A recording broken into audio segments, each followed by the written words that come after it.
Go live. Go live. Here we are. Hey.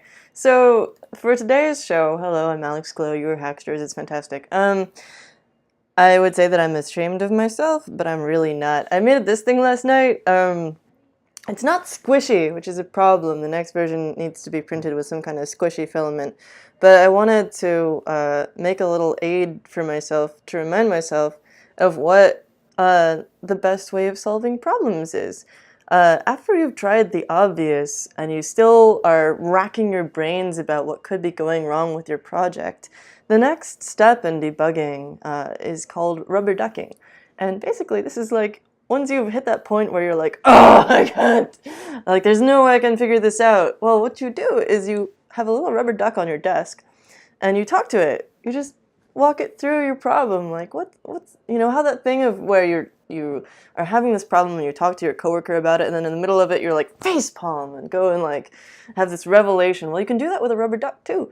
So you just describe your problem, what you've done to try and fix it, and hopefully you come up with an aha moment of catharsis.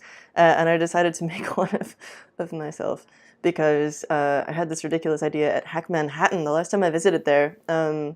They are a great hackerspace located, as they say, in Manhattan, really close to a bunch of cool stuff.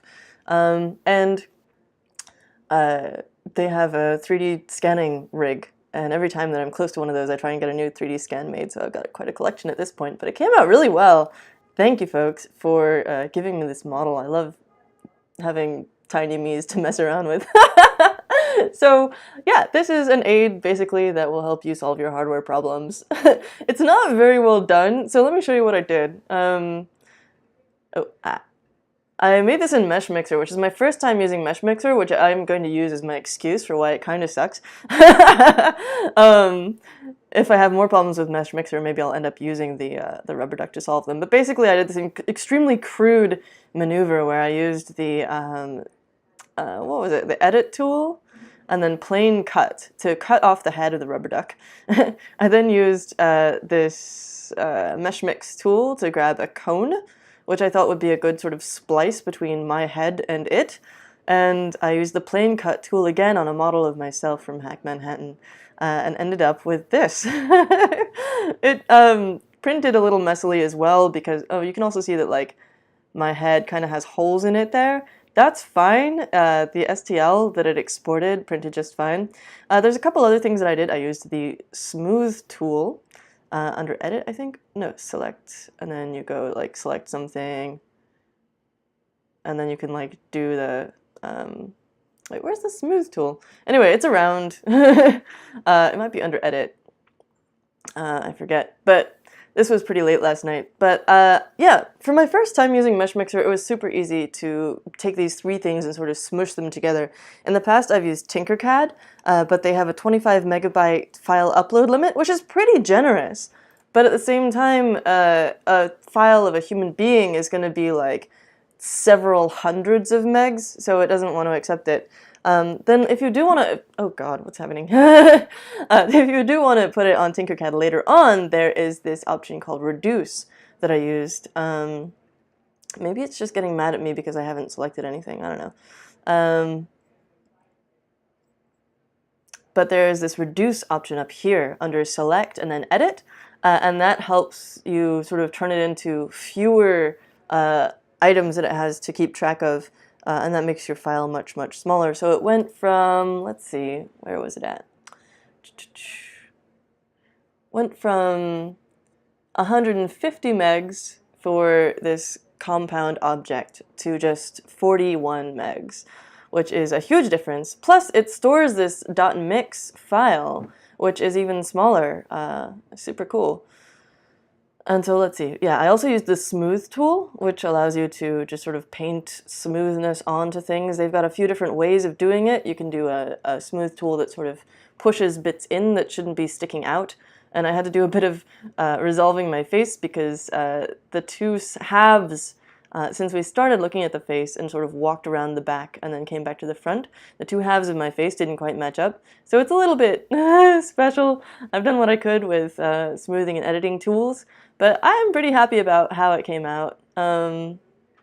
Yeah, so one other thing I wanted to show you was how I think that this is a good continuation on sort of last week's What the Wednesday, which was all about fixing your PCBs. Oh, I wasn't showing you Mesh Mixer. Oh, no!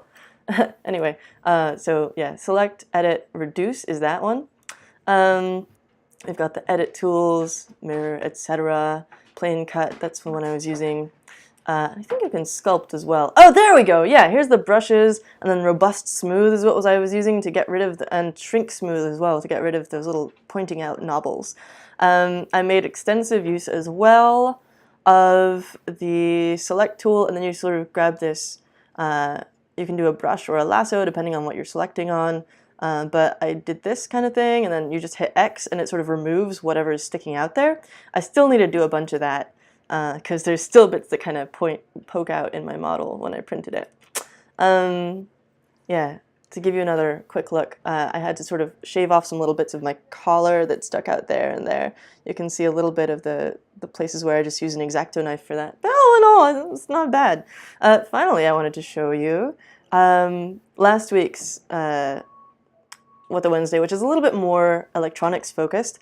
And I had gotten some PCBs from Oshpark, which through the mail or whatever had gotten damaged and cracked, and showed you how to fix those.